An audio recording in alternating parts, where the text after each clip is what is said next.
ई आकाशवाणी गोरखपुर। अब रउआ सभे विकास राय से समाचार सुने। कोविड मरीजन क संख्या फिर से बढ़े लागल हो। ऐसे सज्जो श्रोता लोग इनसे अपील हो कि कौनो कोताही न बरतें। सज्जो सुरक्षा उपायन का पालन करें और 45 बरिस से ऊपर का सज्जो लोग बेहिचक टीका लगवावें।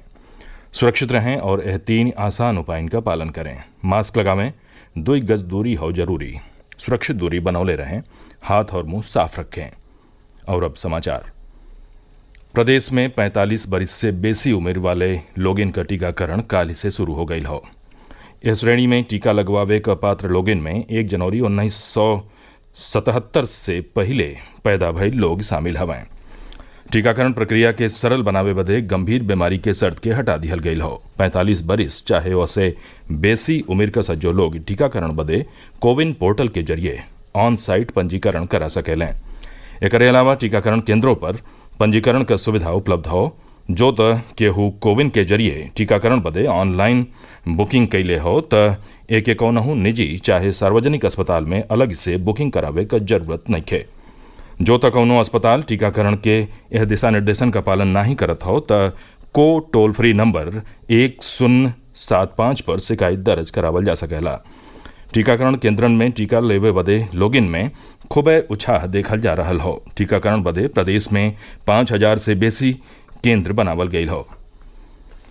देश में कोविड टीकाकरण के विस्तार क दिशा में एगो जरूरी कदम उठावत केंद्र सार्वजनिक और निजी दुन्नो क्षेत्रन क कोविड टीकाकरण केंद्रन के यह महीना हफ्ता के सज्जो दिन खुलल रखले का फैसला कैले हो।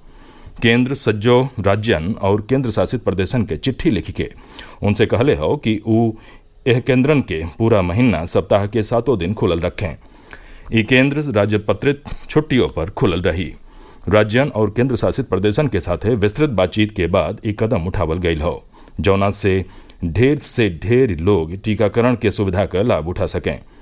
देश में टीकाकरण के कार्य का नियमित रूप से निगरानी और समीक्षा कैल जा रही हो और हालत के देख के अहमन सुधार बदे जरूरी कदम उठावल जा रहा हो। प्रदेश में काल ही से न्यूनतम समर्थन मूल्य पर गेहूं खरीदले का कार्य शुरू हो गई हो। एकरे खातिर मुख्यमंत्री योगी आदित्यनाथ प्रदेश में गेहूं खरीद कर सज्जो इंतजाम सुनिश्चित करे का निर्देश दिले हवें।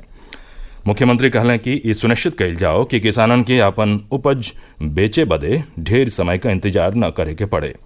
वहां के कहलें कि गेहूं खरीद के समय कोविड-19 से बचाव का सज्जो उपाय कैल जाए के चाहिए। गेहूं का न्यूनतम समर्थन मूल्य 1975 रुपया प्रति कुंतल रखल गई हो। गेहूं बेचे बदे पंजीकृत किसानन के ऑनलाइन टोकन सुविधा उपलब्ध करावे के इंतजाम कैल गयल हो।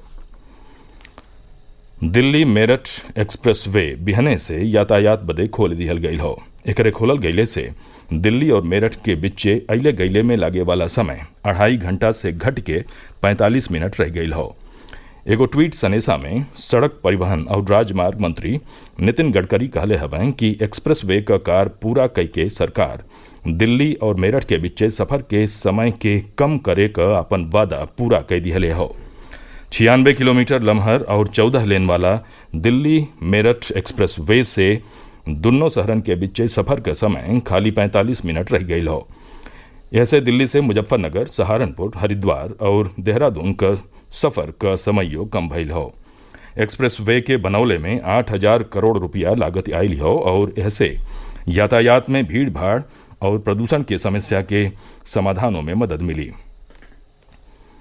केंद्र सरकार जल्दीए देश में एगो अनोखा भूखंड पहचान प्रणाली शुरू करी, जौना में हर भूखंड बदे अलग अलग पहचान संख्या आवंटित हुई। कुछ राज्यन में यह प्रणाली के प्रायोगिक स्तर पर सफलता के साथ लागू कैल गई हो। 14 अंक क ई संख्या अंतर्राष्ट्रीय मानकन के हिसाब से हुई, जौना से सज्जो राज्य एके आसानी से अपना सकें। ऐसे भूमि रिकॉर्ड के अद्यतन रखने में मदद मिली।